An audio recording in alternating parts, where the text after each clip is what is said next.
C'est encore la paix, ou plutôt l'avant-guerre.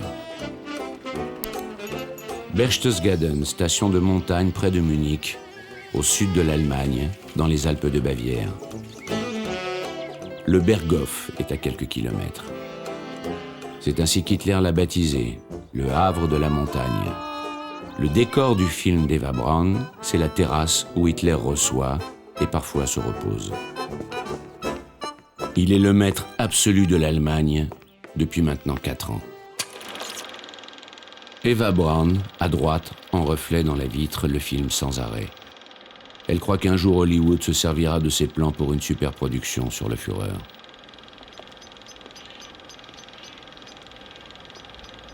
Elle est à un poste d'observation inégalable. Mais qui filme-t-elle? Qui sont les personnages de la terrasse? L'ami intime, Max Amann, le seul qui tutoie Hitler. Il était avec lui dans les tranchées pendant la guerre 14-18. Il l'aide maintenant à dévorer le monde. Jamais très loin, le médecin personnel d'Hitler, l'énigmatique Dr Morel.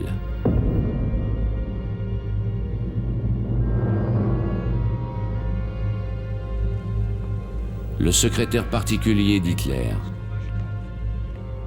Martin Bormann, espion servile de l'entourage. Le photographe personnel d'Hitler, Heinrich Hoffmann, il joue un rôle essentiel auprès du Führer. Il le connaît depuis longtemps, ils se sont rencontrés après la Grande Guerre. Hoffmann est de toutes les grandes occasions. Il virevolte avec son appareil pendant qu'Eva Braun filme. Hoffmann prend 5 millions de photos d'Hitler qui seront aussi capturées en 1945 par les Alliés et utilisées dans les procès et les livres d'histoire. Être si près du Führer est un grand honneur, et chacun s'empresse de lui obéir et de lui plaire. Son conseiller diplomatique, Walter Evel, à droite, montre à Hitler et au sculpteur Arno Breker la dernière caméra américaine, un cadeau pour Eva Braun. Mais la pellicule est allemande, c'est de l'Agfacolor 16 mm, superbe. Tous se laissent filmer. Ces personnages historiques comme l'architecte Speer, ici au centre du premier cercle des intimes.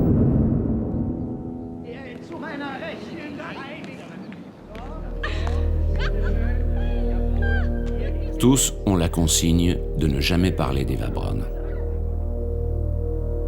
Elle est la maîtresse du Führer, mais secrète. Il lui fait des baisements cérémonieux comme à toutes les femmes qu'il rencontre.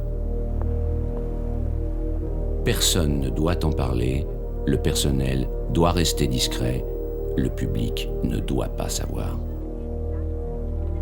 Elle est officiellement une secrétaire parmi les autres, mais avec un meilleur salaire, 1000 marks, dans les 4000 € par mois. Lorsqu'elle tourne ses films d'amateurs, c'est pour justifier sa présence auprès du Führer. Nous sommes en 1937. Hitler passe déjà beaucoup de temps au Berghof. Eva Braun le filme en le glorifiant, sans se soucier de ce qu'il fait ni de ce qu'il prépare. Pour elle, Hitler est un homme affectueux et attentionné, avec qui elle partage l'amour des animaux.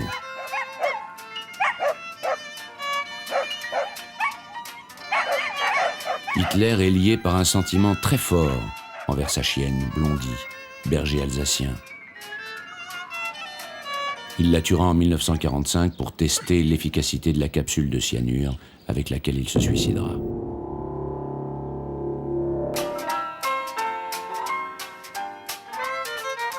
Il y a des chiens partout, soignés par une nombreuse domesticité. Eva Braun et Hitler ont des chambres séparées. Elle ne doit pas appeler le poste 600, celui de la chambre du Führer. C'est lui qui appelle. C'est lui qui décide.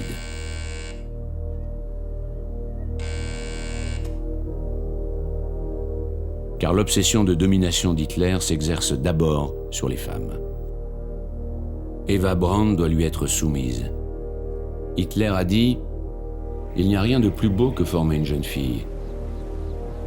À 18 ans, 20 ans, les femmes sont malléables comme de la cire.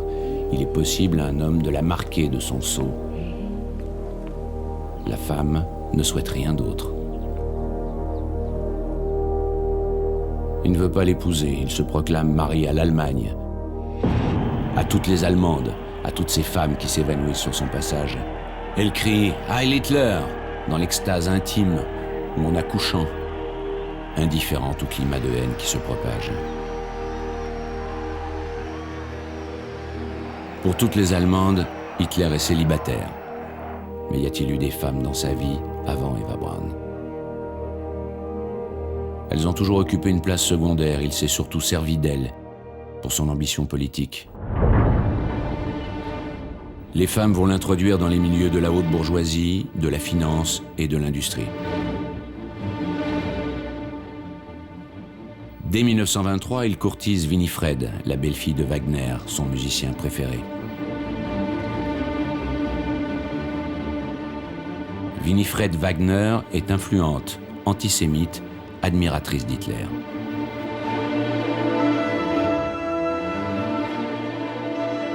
En privé, elle l'appelle Wolfi, mon petit loup. Hitler garde ses distances mais entretient la relation. Elle va l'aider lorsqu'il se retrouve en prison pour 1 an après l'échec du putsch de 1923. Winifred Wagner lui fait passer dans sa cellule le papier sur lequel il écrit « Mein Kampf », « Mon combat », fondation du nazisme, bréviaire de la haine. Haine contre la France, à qui il veut faire payer le traité de Versailles, haine contre le marxisme et surtout haine contre les Juifs. Pour Hitler, il y a 2 catégories d'hommes, la race supérieure, les Germains, et les races inférieures, les Noirs, les Jaunes, les Slaves. Les Juifs, eux, n'entrent pas dans l'espèce humaine. Ce sont des bacilles qu'il faut éliminer, comme tous les microbes. Telle sera son épouvantable mission. Hitler sort du rang. Tout au long des années 20, il crée puis entraîne dans sa folie des hordes d'assassins, les SA et les SS, pour imposer son idéologie fanatique et raciste. Il s'y consacre entièrement. Il n'épousera personne. Pas même Winifred Wagner, qui continue à le soutenir.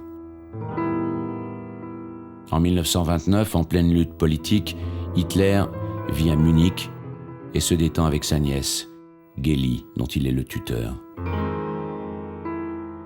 Elle a 23 ans, lui 40. Elle est magnétisée par cet oncle qu'elle trouve étrange et ambigu. Hitler la désire et semble jouer de perversité à son égard.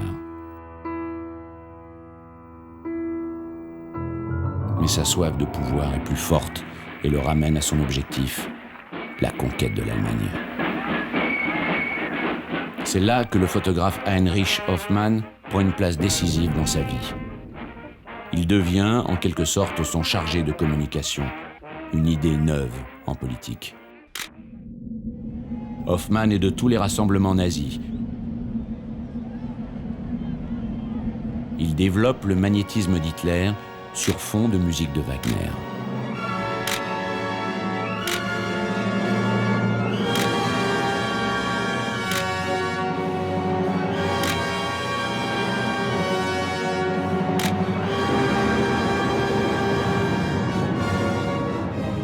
Hoffmann a une boutique dans le centre de Munich.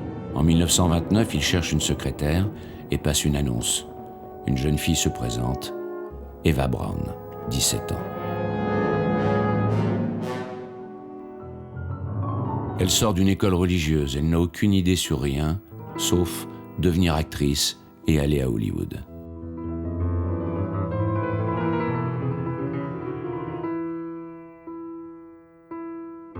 Hitler fait sa connaissance lors d'une de ses visites à son photographe. Il la remarque. Elle ressemble à sa nièce Gélie, qui occupe toujours ses pensées. Eva Braun est fascinée par son aspect brutal, dominateur. Il se promène avec une cravache.